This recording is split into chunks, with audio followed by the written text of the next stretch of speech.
All right, let's take a look at the practice test. For the instructions, we're asked to find the slope of the line that passes through the given points. All right, for problem 1, we have the point -2, -5, and then we have the point 5, 3. So to find the slope of the line given 2 points, we have a nice easy formula that you just plug into. So lowercase m is used to denote slope, and this is equal to, you have your change in y values over your change in x values.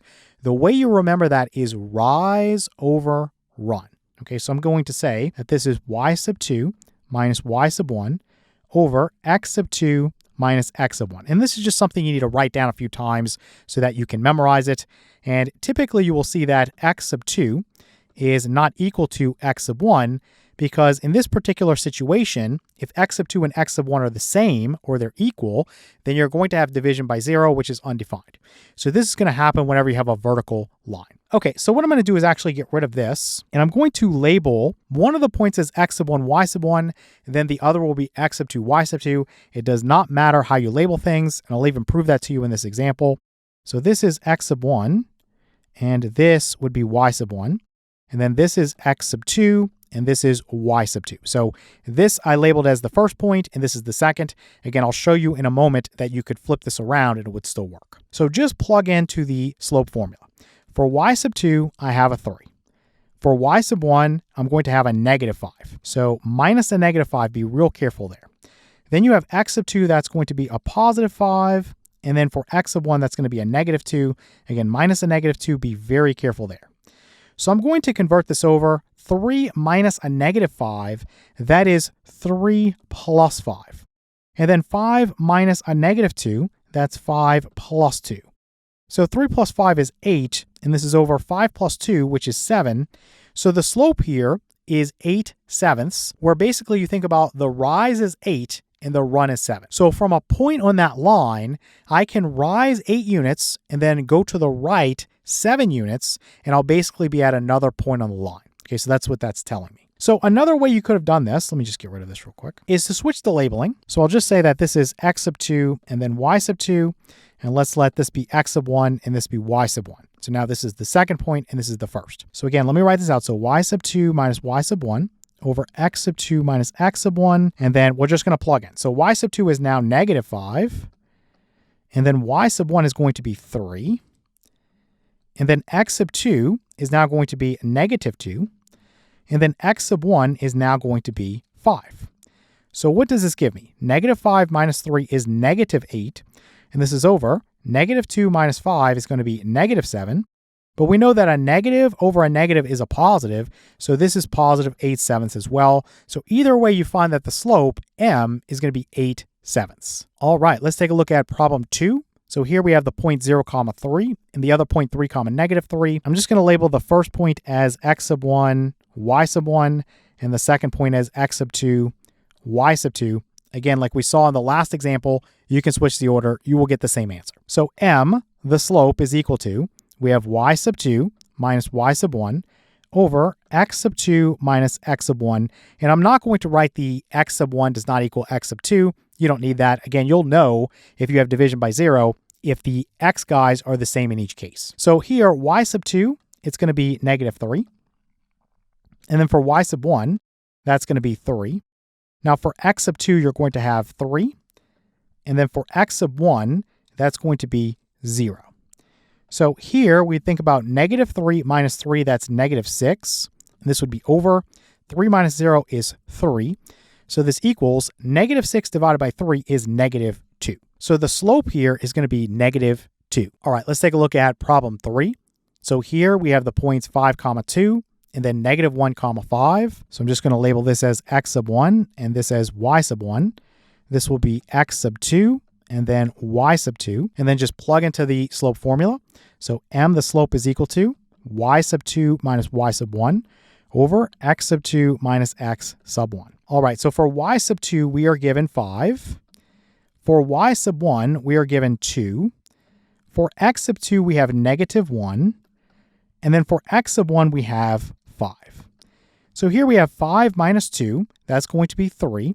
And this is over. -1 minus 5, that's -6. So you can simplify this fraction first off, positive over negative is negative, so let me just write a negative out in front. And then for 3 and 6, there's a common factor of 3. So 3 divided by 3 would be 1, and 6 divided by 3 would be 2. So my slope m is going to be negative 1/2. All right, let's take a look at problem 4. So here we have the point negative 2 comma 3 and the point 5 comma negative 2. So let's label this as x sub 1 and this as y sub 1 and this as x sub 2 and this as y sub 2. And I'm just going to plug into my slope formula.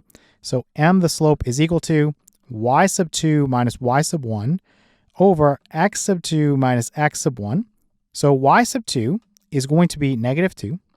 And y sub 1 is going to be 3. And then x sub 2 is going to be 5. And then x sub 1 is going to be negative 2. So be very careful. When you have minus a negative 2, it's plus 2. So negative 2 minus 3 is negative 5. And this would be over 5 minus a negative 2 is 5 plus 2. Let me actually write that out so nobody's lost. So 5 plus 2 there. So this is negative 5 over 5 plus 2 is 7. So basically the m, or the slope, is going to be negative 5/7. All right, let's take a look at problem 5. So here we have negative 5 comma 0 and then 0 comma 3. So let's label this as x sub 1 and y sub 1 and this as x sub 2 and y sub 2. And I'm just going to plug in to my slope formula.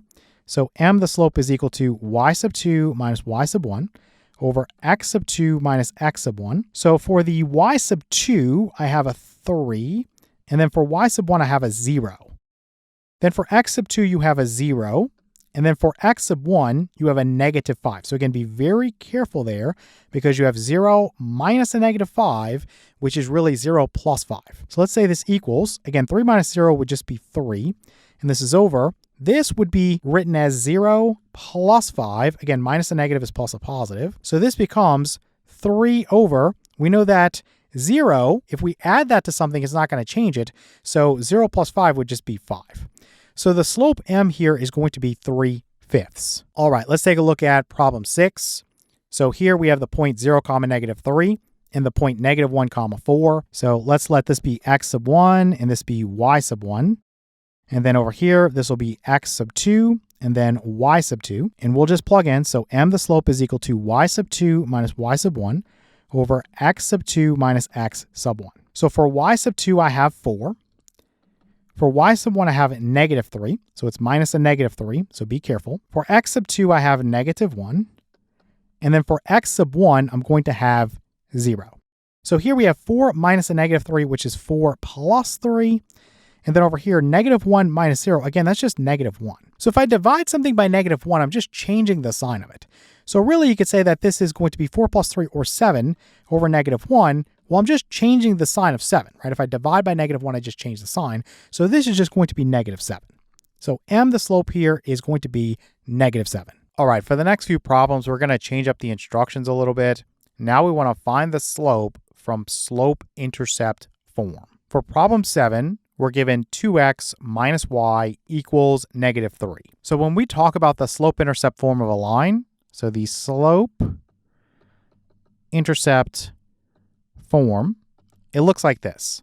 You have y equals mx plus b. So when it's in this form, the m, or the coefficient of x, is your slope.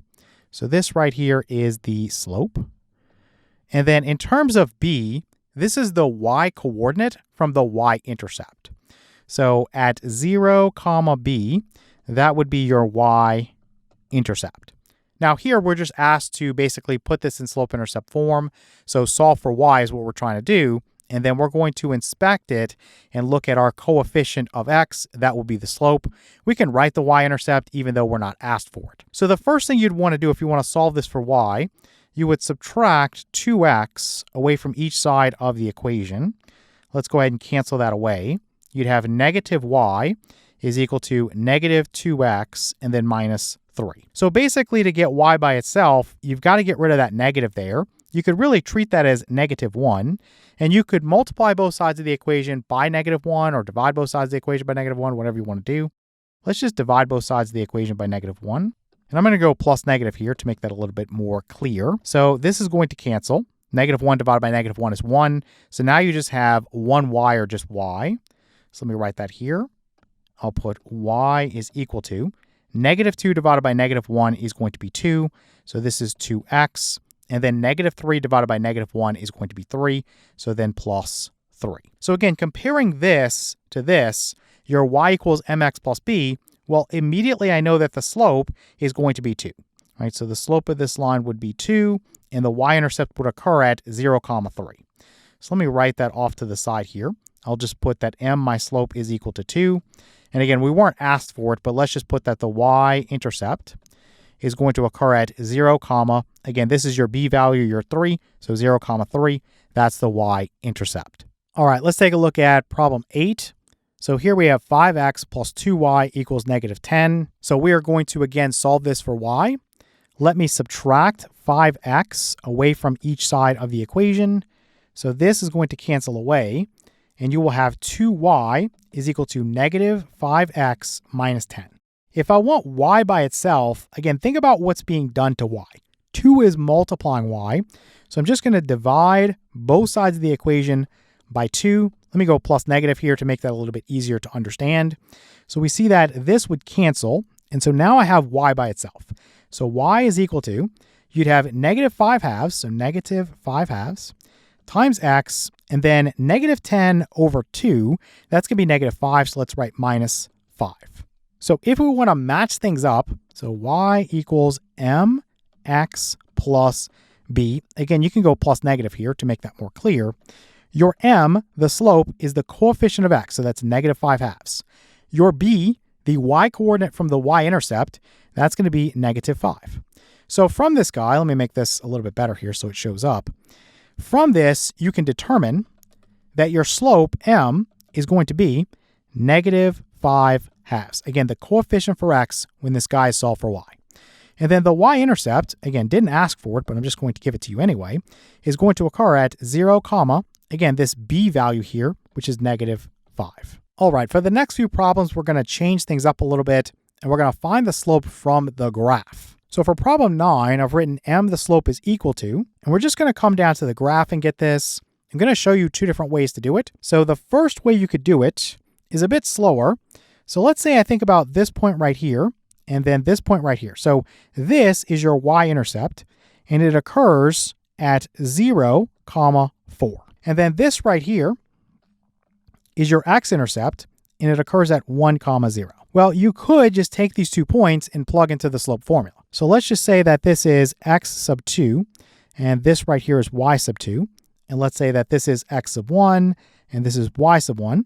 So you could say m, the slope, is equal to, you have your y sub 2 minus y sub 1 over x sub 2 minus x sub 1. So this equals what? Well, y sub 2 here is going to be 4, and then y sub 1 is going to be 0. So minus 0 over x sub 2 is going to be 0, and then minus, for x sub 1, it's going to be 1. So what does this give me?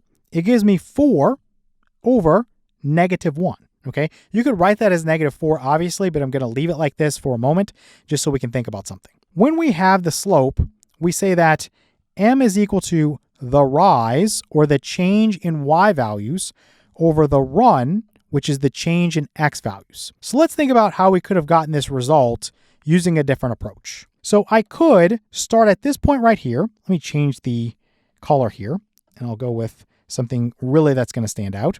So let's say I started here and I wanted to get to here. How much am I changing vertically? Well, I'm going to fall 1, 2, 3, 4 units. If I fall or go down on the y-axis, that's a negative 4. Okay, so this is a negative 4. If I was going up, let's say by 4 units, that would be a positive 4. I'll show you that in a moment. This would be over. At this point, I'm right here. I've only fallen 4 units. I need to go to the right by a unit to return to the line. Okay, so if I'm moving to the right by a unit, that's a positive 1. So this is over 1. Okay, so here it's 4 over negative 1, and here it's negative 4 over 1. Either way, it's still going to be negative 4 when you do the calculation, right? So 4 divided by negative 1 is negative 4, and negative 4 divided by 1 is also negative 4. Now, let me write this again. So m equals the rise over the run. How can I get this guy right here? So let's say I started at, let me actually erase all this. It's getting a little busy. And let me use a different color. So let's say I start here and I go here now.